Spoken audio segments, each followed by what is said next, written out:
I'm going to probably do another bare knuckle fight this year. Influencers are boxing each other, but if you want to actually fight, like, they should do MMA. So I saw all of this negative stuff that I've done in the past that was so public, and it just made me completely shift everything. So how was that experience of walking out and having your first like sanctioned fight? Oh, bricks. Like, you guys see it. When you don't care what people think about you, that's when you start succeeding.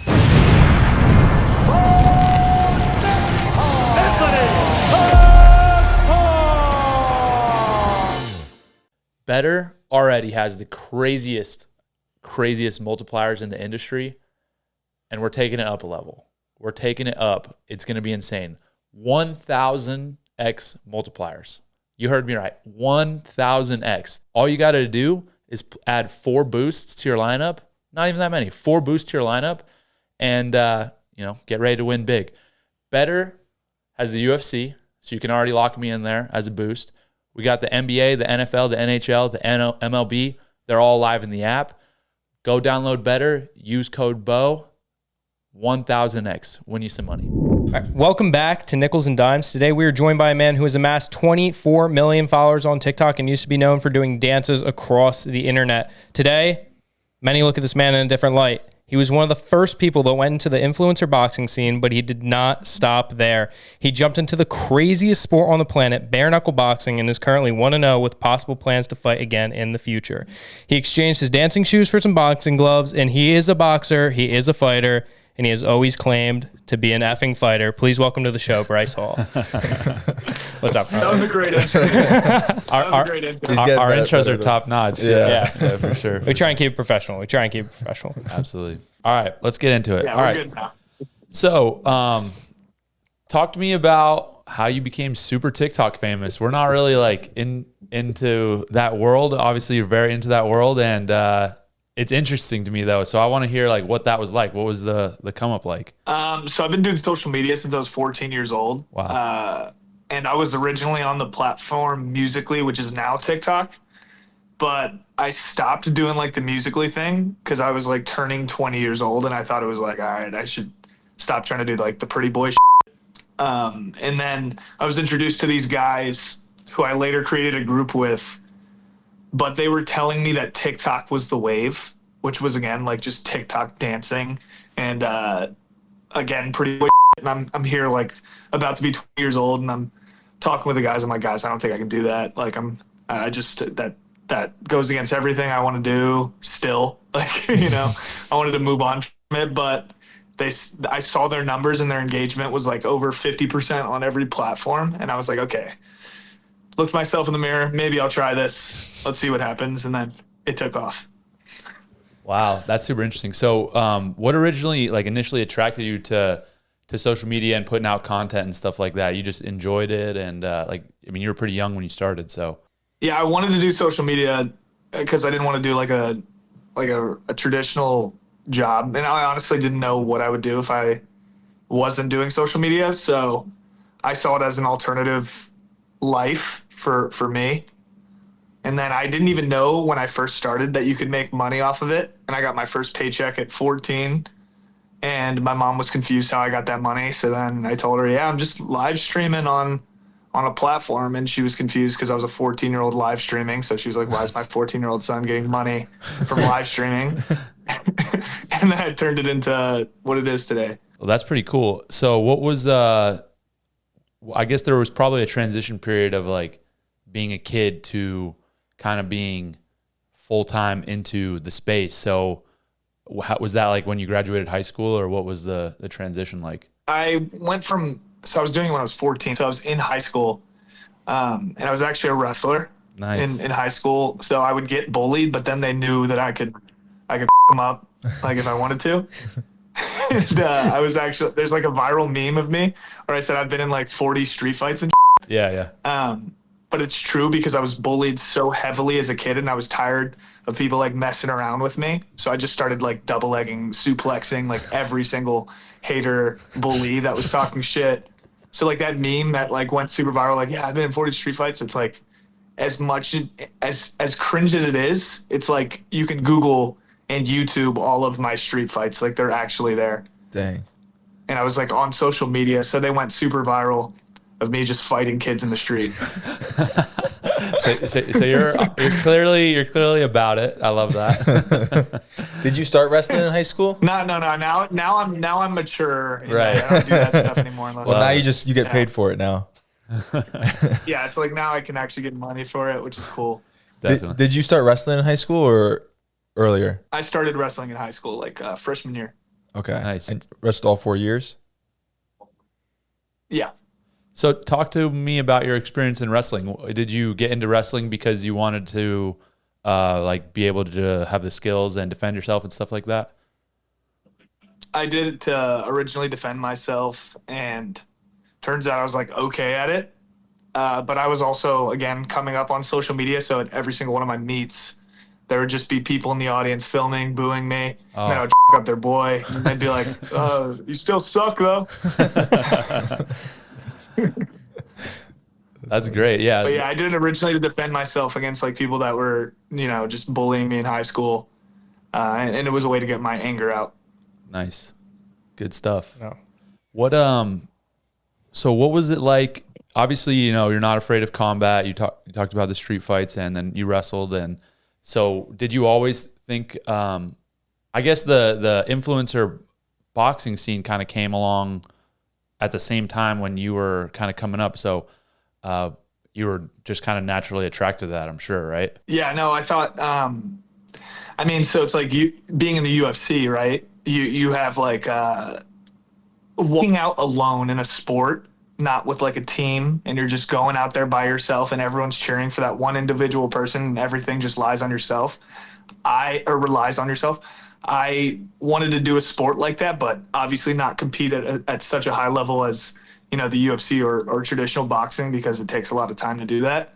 So I saw it like an easy way with a similar audience and that many people watching, doing influencer boxing, and eventually, like, ideally I would want to do influencer MMA or something like that. So then I went over to bare-knuckle too, to try something completely different and do something that no one in my space has done. And I guess like I'm going to probably do another bare-knuckle fight this year. Nice. We're in the talks with that. But yeah, no, I don't know after doing bare-knuckle if I can go back to influencer boxing. Right. Yeah, it's kind of So I'm in this weird area right now. I don't know what to do. Yeah, that's so interesting. Oh, I love that you brought up influencer MMA, because we talk about it all the time. Like, influencers are boxing each other, but if you want to actually fight, like, they should do MMA. It should be influencer MMA fights, because I think boxing is a great sport and I love it, but MMA is like a real fight. So I'm 100% down for the influencer MMA. I think it'll be way better. I agree. Mm-hmm. No, I agree. I think MMA is real fighting, like, because that's like the closest you can get to without any rules. Right. Like in boxing, you can just use your hands and that's it. Yeah, and it's just like too much. But I feel like it's too much like it's not exactly like a real fight, like a real street fight. The closest thing you're gonna get is MMA, and I mean, dude, the first influencer MMA fight is gonna be legendary. That's gonna be insane. Yeah, that'll be sick. dude, I want to do it. I literally have been wanting to do it since I was 17. Yeah. And there's, for some reason, no one's doing like influencer MMA. It's like so weird. It's probably because like I feel like in boxing, obviously, they have bigger gloves and stuff like that, but in MMA, like, you can actually get fricked up, like get an elbow in the face, get taken down. Like, that's not good for most people. But obviously, you would probably be better at that since you wrestled, so that'd probably be your advantage. Yeah, no, that's why I would want to do it. Yeah, for sure. Any ideas? Like, I mean, I'm sure there's a lot of options for you as far as like fighting people and stuff. You could get a bare knuckle fight and just fight a bare knuckle fight, or anybody would want to fight you. But as far as like your first influencer MMA fight, is there anybody that you'd want to fight, or anything in the works? I guess I don't know. So I feel like if there's any influencer that would do MMA, it would only be the Paul brothers. I feel like those are the only ones. They have wrestling backgrounds, Right. But to be honest, they would probably me up MMA. So I mean, I'm not like. Besides them, I mean, like, I would do like a KSI. I would throw him around like it would be nothing. Right. Yeah, that's tough. And he's a lightweight. Oh, that's tough. There's probably not a lot of people would want to step into that space. Yeah. Yeah. But like anyone besides the Paul brothers, I'm down. Nice. What about like Zuckerberg? I feel like you could kick his ass. Zuckerberg jiu-jitsu? Yeah, his jiu-jitsu apparently. He's training a lot. Yeah. I know. I see him. I heard he wasn't bad at jiu-jitsu though. Yeah, I've heard the same thing. I've heard the same thing from a few different guys, but Yeah, no. Again, that's a different beast. I rolled around with the Gracie family, Howard Gracie, and I tried like wrestling him. Just Yeah. got put in every submission in 2 seconds. So that's just a different beast. I don't understand either. if you were to do an MMA fight, would you create your own promotion or do it on your own or with some partners, or would you try to do it in the UFC or PFL or something like that? I think doesn't Jake Paul have a piece of PFL? Yeah. He's said he's going to do an MMA fight in the PFLs. Yeah. If he does something with PFL, I would fight on that undercard 100%. that would be sick. Dope. Yeah, for sure. Yeah, I would do that. Nice. But you'd have to get me back into my wrestling world because like I'm rusty. I haven't wrestled in so long. Like if I can train wrestling with you, I'm in. Yeah, let's go. We got you. Come out to PA. We'll take care of you, brother. For sure. We can make it work. Yeah. So I want to pivot a little bit. Do you guys have anything right now? No. I wanted to pivot a little bit to we're talking about fighting and sports stuff, but I want to know like dive deep into your psychology and mindset around what you do, and you've obviously had a lot of success, and I think people perceive different arenas in different ways, but I believe that no matter what, if you're successful at something, there's I guess characteristics and things that you've done that will translate to anybody, and so I kind of want to dive into your mindset. What do you think has allowed you to have the success in your space, and what kind of are you looking to compound on moving forward and do next? Right? Does that make sense? Yeah. I think my willingness for people to hate me. I feel like most people, if they want to be social media influencers or anything on the main stage with a lot of people watching, their main thing is like, oh, how do I get everybody to love me? Like, how do I get everyone to cheer for me? It's like attention is attention. And when I was first coming up, I was one of the most hated people on the internet, and I shifted my content and I shifted like my whole persona, everything. You can get all of the attention from negativity. Like it's what Jake Paul did too. It's like everyone hated Jake Paul and now people are starting to like him. It's like when you don't care what people think about you, that's when you start succeeding. That makes sense. That's what my personal mindset. Obviously, I'm not at the level that I want to be at, and I'm by far not the ideal person that people should imitate. But my personal experience was not caring what people thought of me. Right. I don't feel like that's I don't know, maybe it's more natural for you or it's more natural for certain people, but how do you deal with that amount of people having opinions of you? You brought up you're at a wrestling tournament in high school and there's people booing you in the crowd just because they've seen you on social media and stuff like that. And so how do you deal with that and deal with people who think they know you or have an opinion of you that maybe don't actually know you or have just seen you on social media?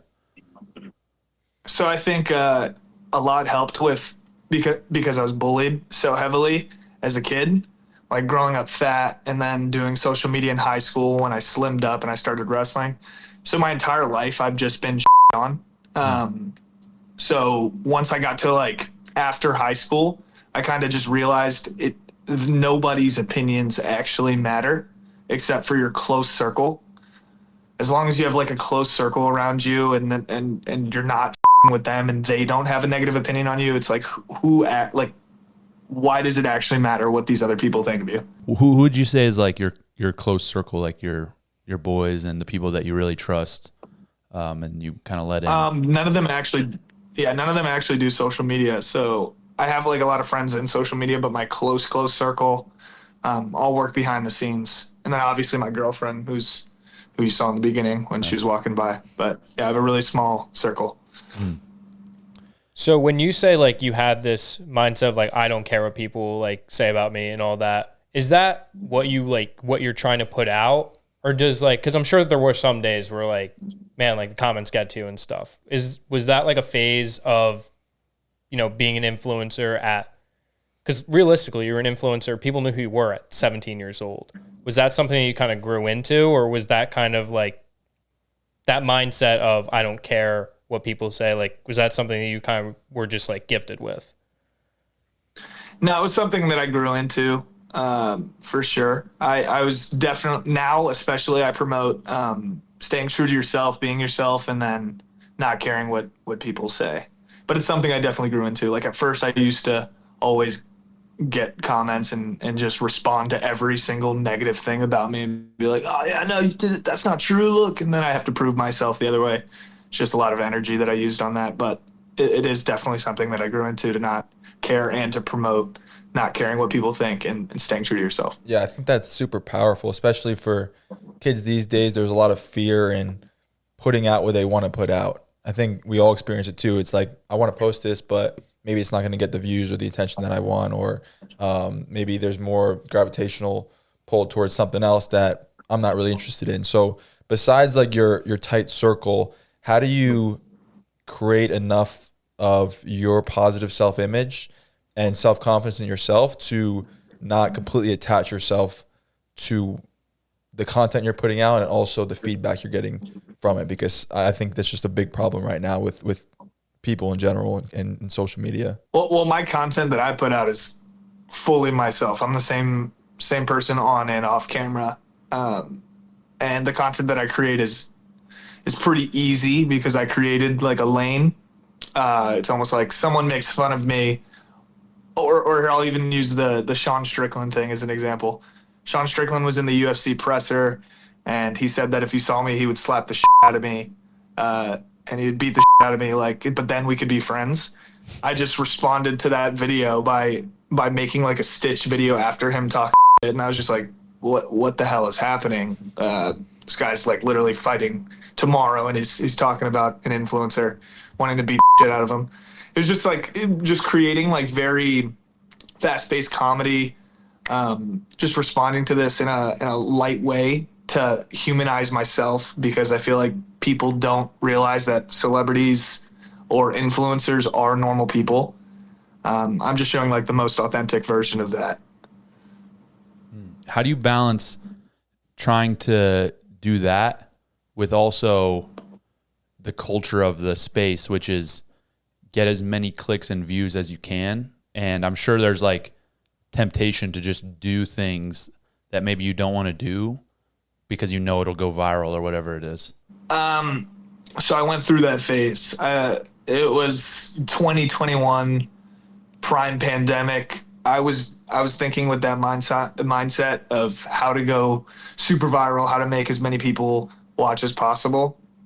But now I don't think like that anymore. I kind of just post my content and then it like goes viral. That sounds so weird. The content that I'm posting, when I post it, I know it'll perform well. Right.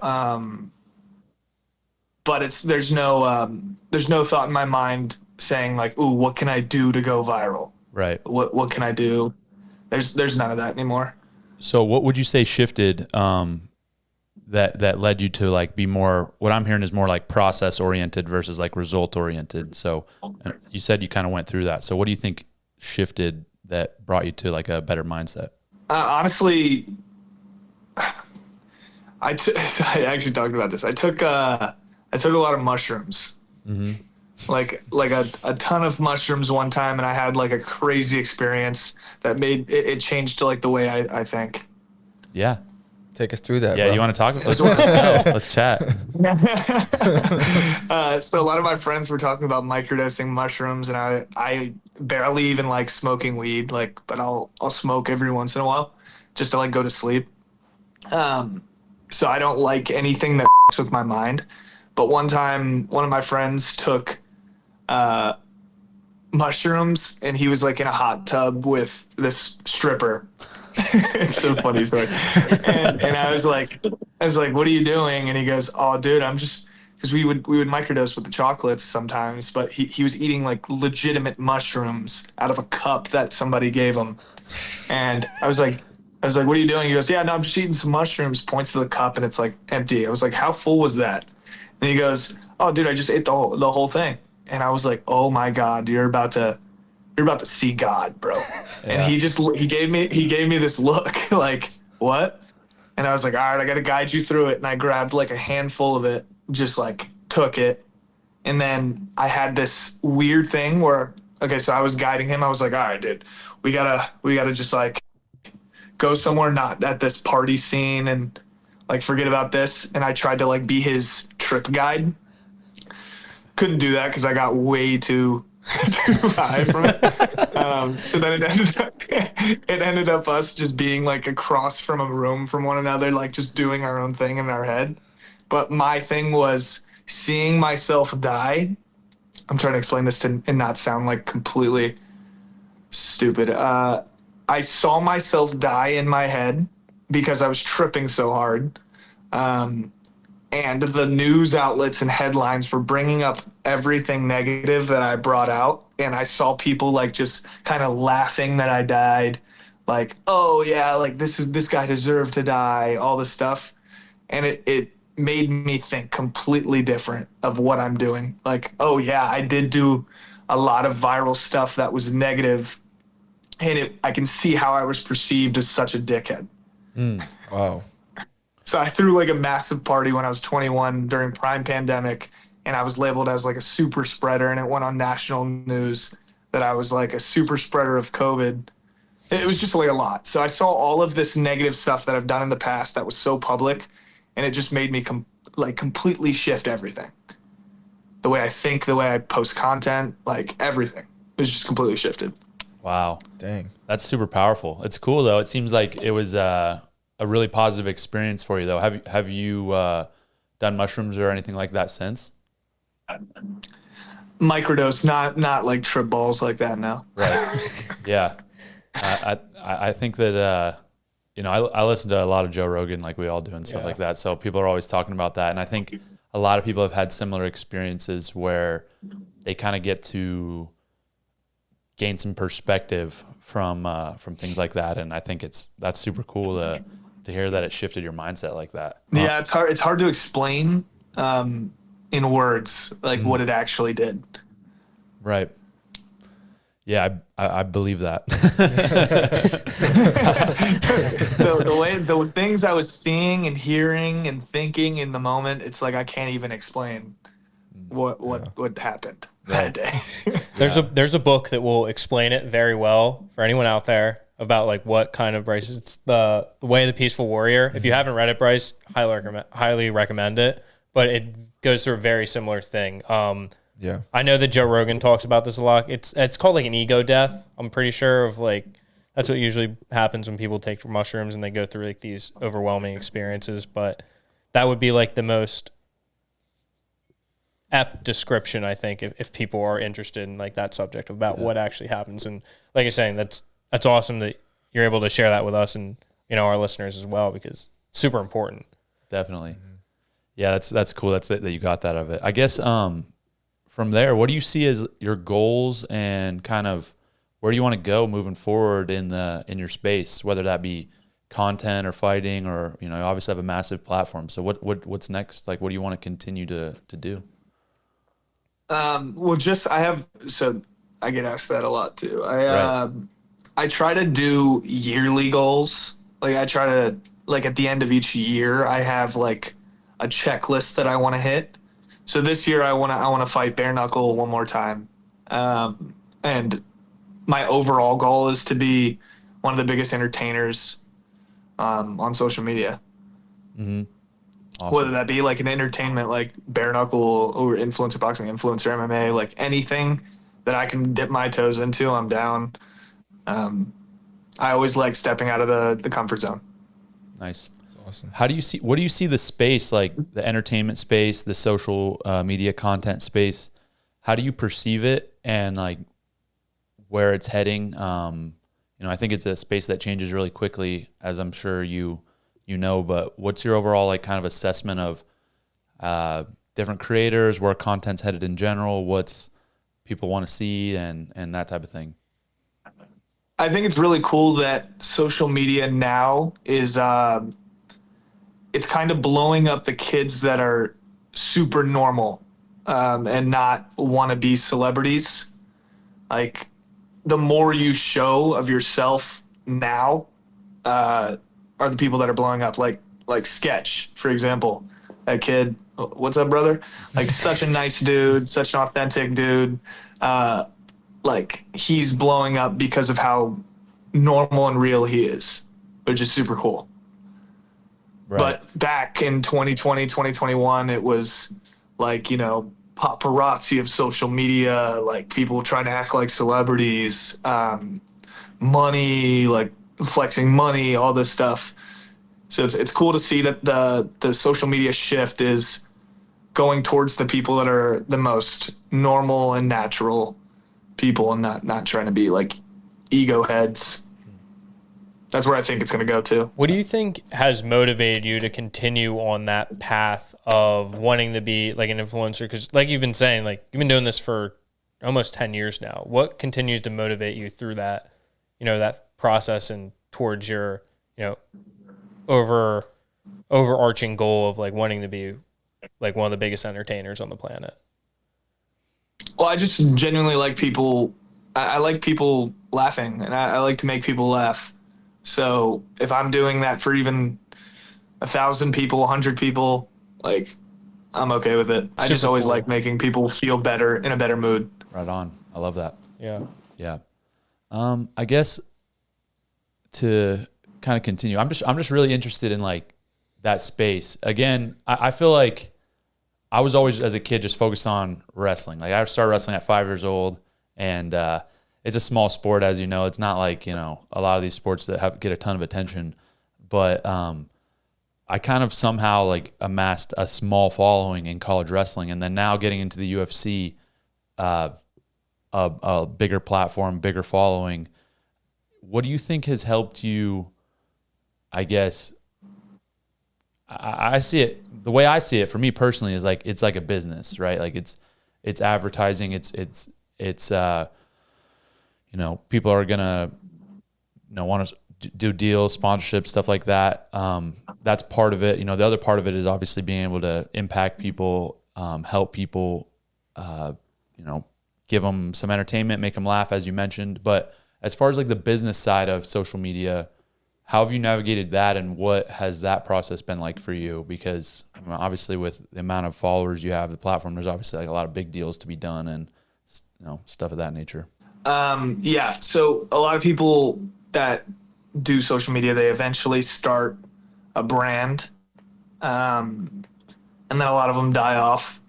But I think like your ultimate goal, if you're trying to build something like that, find one thing that actually resonates with you the most. So if you're like a wrestler and you want to start a company, I don't know, that this is just like off the top of the dome, maybe to get rid of cauliflower ear, you make like those personal drainers for your ears. Like, I don't know, like something that resonates with you the most authentically. Those are the businesses when you're starting social media, that those ones will explode the best. I personally, I started like 2 businesses and both of them failed. So like, I'm not really like trying to build a brand. Right. What were those that you started? What did you want to do? So one of them was an energy drink, Annie Energy, and it actually went on Amazon. It was in Walmart, everywhere. Like, it was crushing. I didn't see a single dollar from it, and it eventually got bankrupt. So. Shout out Annie Energy. It was just the team. The team was very bad. Right. That worked out for it. But you have if a lot find of like the right people. Yeah. You have a lot of people approaching you to try to like kind of capitalize on what you can do and stuff like that. How do you navigate people wanting to like be involved? I have like a really good manager, Brad Baskin. Shout out Brad Baskin. We only attach my name to stuff now that it's like we're gonna win. So I fought for Bareknuckle, and I'm now like an investor in Bareknuckle. I'm doing stuff like that, like on the side. Right. So I'm not trying to make like a physical product anymore. I'm trying to just get equity in companies. So it's like less me face of something, you know. Right. Yeah, that makes sense. So That's you hard. and Conor McGregor are like, you guys are like coworkers now, right? Yeah.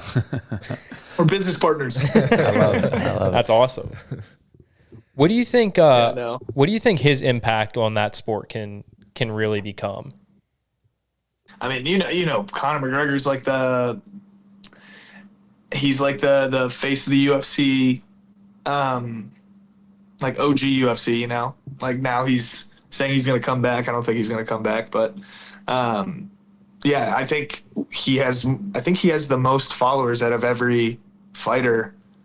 I think he has even more followers than Floyd Mayweather. Like he's the biggest person in the fight game. So him being attached to bare knuckle boxing is huge, I think.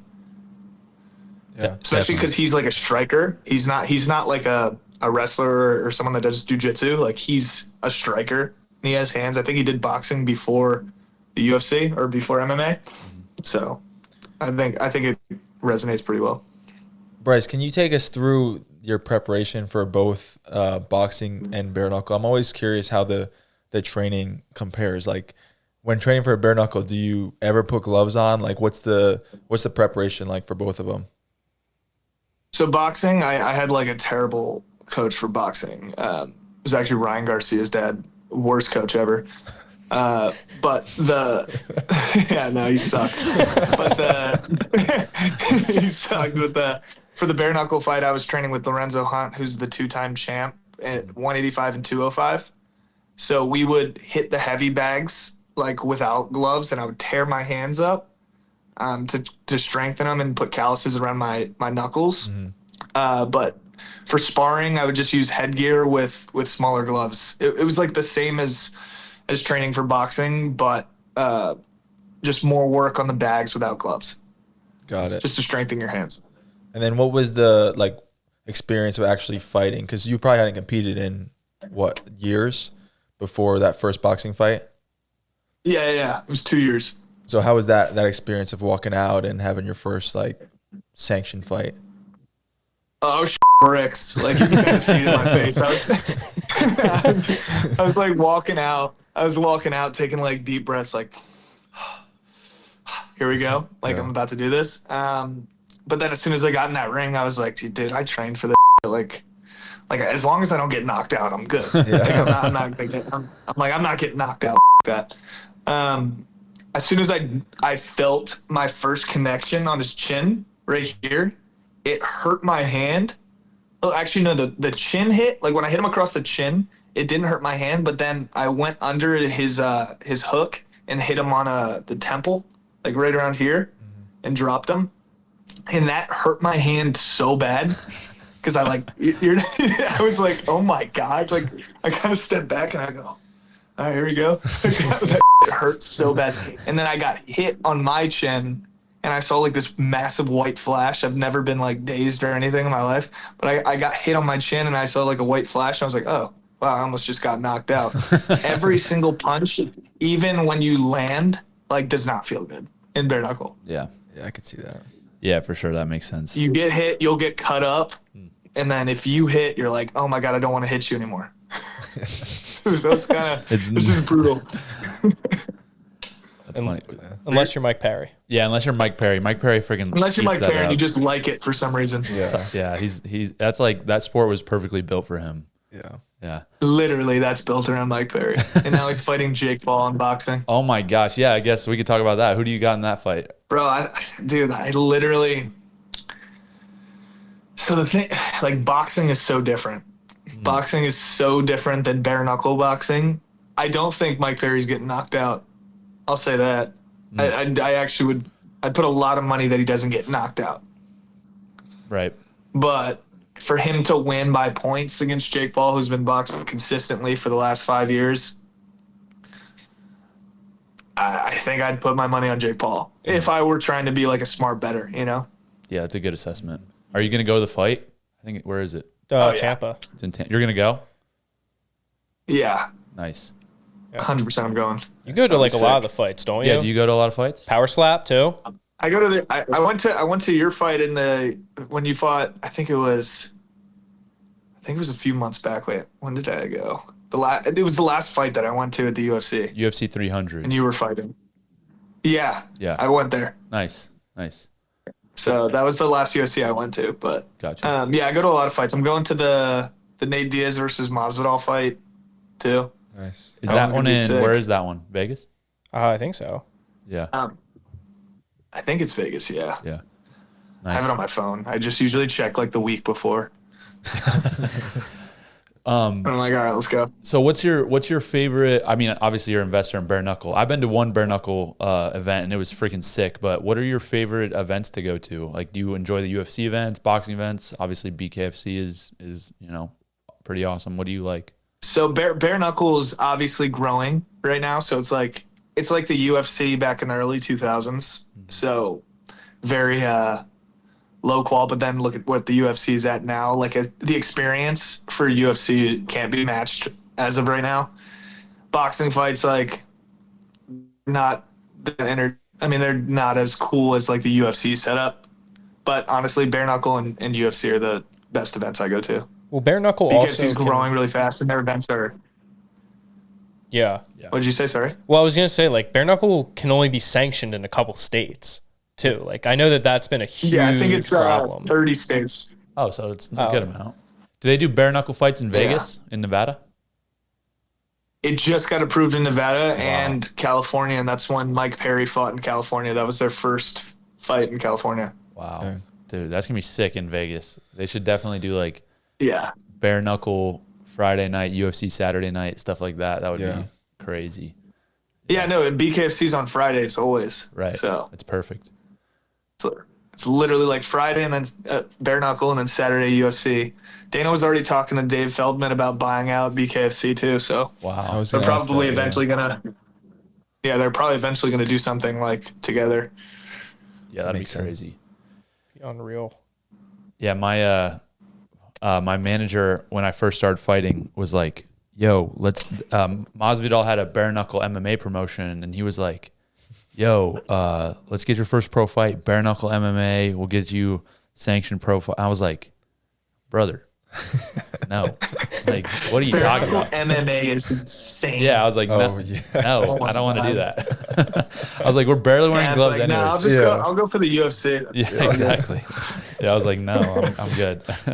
And I'm pretty sure they did it. Yeah, you're a massive name in the UFC though. Like Oh. you're causing waves in the UFC. I appreciate that, man. Yeah, I'm just, I just love fighting. Just trying to, do my thing. It's gone really quick. I've only been fighting professionally for 2 years, but I'm having fun and just trying to get better at fighting is the main thing. There's a lot of other, we talked about it a little bit, but a lot of other parts of the business of the sport and stuff. But I genuinely just enjoy training and getting better, learning jiu-jitsu, learning boxing, Muay Thai, all that stuff. Well, dude, no one understands that in the UFC, wrestlers are like running everything. Absolutely. They're the ones that won't lose. They won't lose. For sure. Yeah. It's always going to go to the ground. I was trying to explain that to some people because they all talk about like striking guys and they're like, yo, this dude's so scary. This dude's so scary. I'm like, he's scary until you get him on the ground. Yeah. And it's like not that scary. Yeah. Like that's it's like, oh, like we're good. It's not a big deal. But what's your Yeah. when you do have a fight booked and signed, what's your training camp like? So I know you kind of mentioned some things that you do, but are you like pretty much 100% locked in on that, or are you doing other things as well? When I'm training, like when I train for the bare knuckle fight, I put content stuff all aside. I did 3 months consistently, but I had to drop 35 pounds. So Jeez. yeah, it was pretty. I was like 195, and I had to go to. I was 197, and I had to go to 165. So it's pretty bad. Like right now, I'm heavy, and they want me to fight at 165 again. So it's literally two a days, 2-hour sessions, 900 to like 1,300 calories a day. It's brutal. It's pretty brutal. Yeah, that's rough. Yeah, there's certain like cardio days, and then other days it's like full on, just like sparring days. You know how it is. Yeah, absolutely. So do you I think you mentioned you're in Vegas now, but do you split time Vegas and Cali, or where's your like base at? Cali mainly, but I go to Vegas like one time a month because I have a house here and I have a house in Cali. Nice. Quick So trip. I just try to do stuff in both states. Obviously, I want to like stay in Vegas more, but there's too many casinos around, so I kind of like don't want to stay in Vegas more. Do you gamble? Oh yeah, Yeah. What do you play? I gamble, yeah. Literally everything, like everything except for craps. Honestly, You don't like craps, dude? That's the most fun. Yeah, it's the best game. yeah, that's the one. That's the one I refuse to learn because I feel like I'll like it too much. Dude, yeah, don't learn. It's so fun. It's addicting. It's the most action. Like I don't gamble really anymore, but I used to gamble a lot. And I started off, we played poker in like a buddy's house, and then we played poker in the casino. And then we're like, oh, let's play blackjack. And we played blackjack and we played roulette, and then craps is like, oh, I don't, like I said, I don't really play anymore, but that's where I ended up, and it's insane. Yeah, I mainly play poker. Oh, That's like my thing. I think I've seen you do like some poker tournaments and stuff like that. You enjoy the game? Yeah. I'm like a huge poker fan. How'd you get into that? I'd rather play poker than the table games, to be honest. Yeah. Well, it's less of a gamble for sure. Still luck, but you know, you can control a lot more. What do you just enjoy the strategy, or what do you enjoy about poker? The mind games, yeah. That's fun. Like I'm like one of those people that talk nonstop at the poker table. Did you So like everyone hates playing with me, but I'm always winning. You're pretty good then? You win a lot? In cash games, yeah. Oh, Tournaments, I suck. Oh, really? You ever play heads up against like people? Yeah, I'm supposed to play Sean Perry, who is #4 in the world, later this month, July. Just heads up cash game? I'm playing him heads up on stream, yeah. You stream it? Oh, that's sick. Yeah. That's fun. Yeah, it'll be super sick. He's supposed. I mean, like, if I beat him, it's like, hey, what can people say? Like, he was #4, that like literally labeled #4 best poker player in the world. What do you think your chances are of coming out on top there? I feel like, okay, so I was a 1-4 underdog for my bare-knuckle fight. This one has to be like 1-20. So what are the rules? So it's just heads up cash game. You have to play for a certain amount of time, or what is it? Like you both come in with a certain amount of money? Oh no, it's until one of us has $0. Oh, you just go until it's just straight up. Okay, that makes sense. Yeah, and you can't rebuy. It's literally just until one of us has $0. How much are y'all coming in with? Probably 50K. Nice. That's sick. So how did that get brought about? Do you know him, or somebody set it up? I'm really good friends with Sean Perry. Oh, cool. Nice. So you guys are just doing it for the stream and make it fun. Yeah, doing it for the stream. I'm gonna be talking shit like the entire time. It's pretty fun. Nice. So what's a day in the life of Bryce Hall outside of training camp? Honestly, pretty boring. Yeah. Like actually, it's very boring. Yeah, it's literally just like going to the gym, sitting around, making videos, chilling with my girlfriend. Like really boring, honestly. When I'm out of state, I'm having a lot more fun. Like I'm actively doing things because I'm vlogging for X and stuff. So It's pretty similar to ours. Yeah, pretty much the same thing. Yeah. it's like mainly at my house. Yeah. Well, you probably travel a lot, so it's like when you're back home, you're like, I'm good. Like, just want to hang out. Exactly. Yeah. Yeah, I know. And then people always call me boring, like especially my girlfriend, and I'm like, no, it's because I just literally have not been at my house in like a month. Like I want to just sit in my house.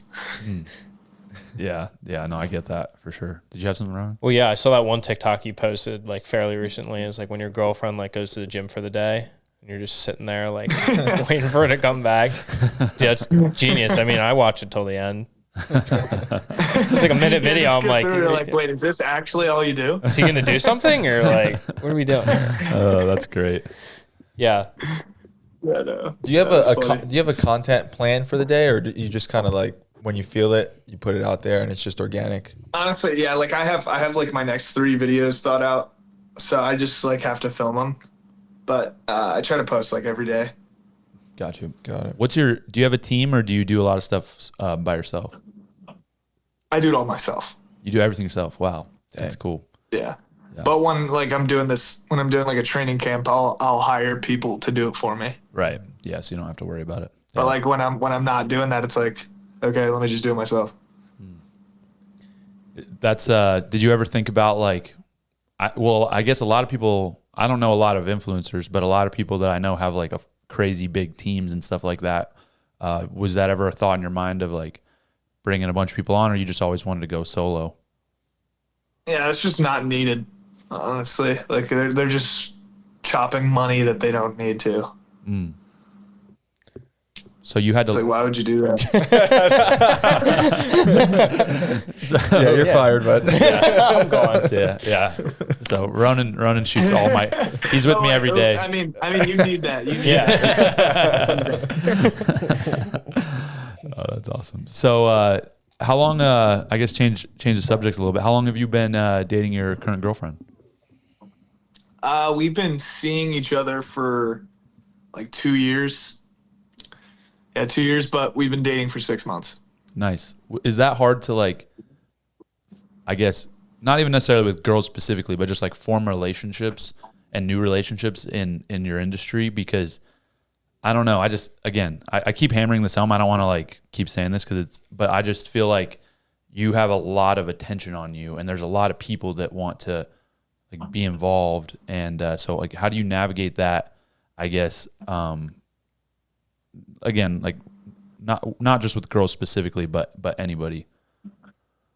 I mean, she understands like the business, and also like Kanye and Neymar and like a bunch of other big dudes like in the industry are in her DMs. Like they're trying to pipe. It's pretty funny. Like we're just sitting going through her DMs like laughing, and I'll make a video if it's like a big enough name. I'll make a video. Like I made one about Kanye. I was like, look at this guy. and then Neymar too. I did a video about Neymar too, which was pretty funny. That's crazy. Is she does content as well? Is she an influencer as well? Yeah, she's big on social media, but she also has like a giant ass. so like people see her butt and they're like, "Ooh, I gotta slide in." Right, Yeah. right. Interesting. Is Yeah, it's pretty good. is in that industry, like in LA or whatever, is it kind of like everybody knows everybody that is doing the same thing, or do certain people like stay to themselves, or how does that work with the kind of culture and friendships and relationships? Yeah, it's kind of funny. Everyone does know each other, but then some will ego like other people. But everyone knows each other. They just all. I mean, everyone that does social media is always on their phone and they're always seeing these other people. But yeah, no, it's very, very big circle, but small circle at the same time. Gotcha. It's like high school, kind of. Huh. That's so interesting. It's just all over high school all over again. Yeah, you got the popular kids, you got the dweebs, you got the athletes, you got everything. I feel like that about fighting a little bit, like in the UFC, because like when we're getting ready for a fight, we're at the PI or fight week or whatever. You see everybody, and there's like little cliques and stuff like that. It's pretty interesting. Exactly. Yeah. It's like all like the entertainment space, the everything. Everyone has like these little groups, circles. It's literally like high school. Wow, that's funny. I want to get deep for a second, if you're cool with that, Bryce. Nah.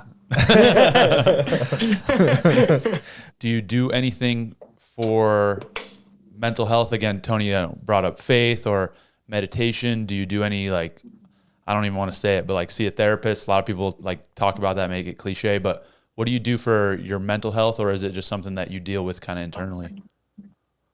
I deal with it internally now, but I went to a therapist like a while ago, and I did like a few sessions, and this is totally my opinion, by the way, but I just thought it was stupid.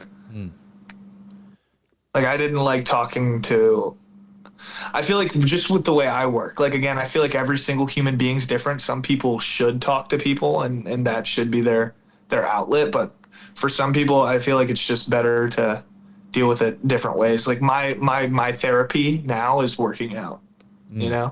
Like I feel better when I work out, when I go on a run in 105-degree weather in Vegas. Like I feel better when I'm doing that. Yeah.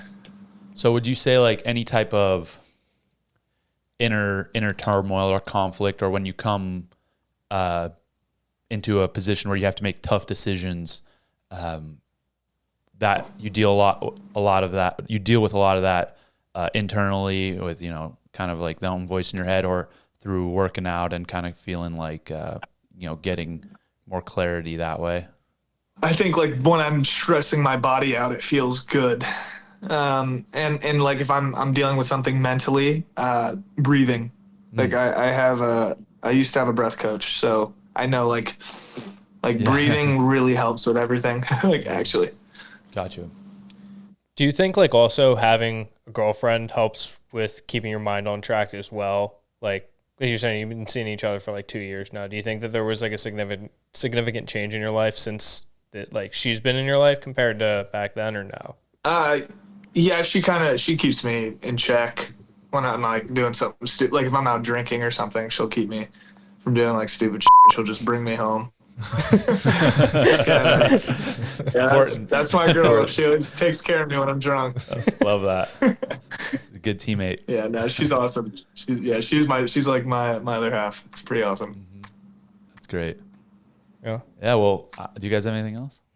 Perfect. Well, dude, super appreciate your time. Thank you so much for you know, coming on and chatting, and it's cool to get to know you. You seem like a super chill, normal dude. If you ever want to come out and you got an MMA fight and want to train, come out to PA, and dude, I'd love to. Yeah, we'll set you up. We'll get you taken care of. So again, appreciate your time, and yeah, thank you. Appreciate you guys. Thanks for having me. Thanks, brother. Of course.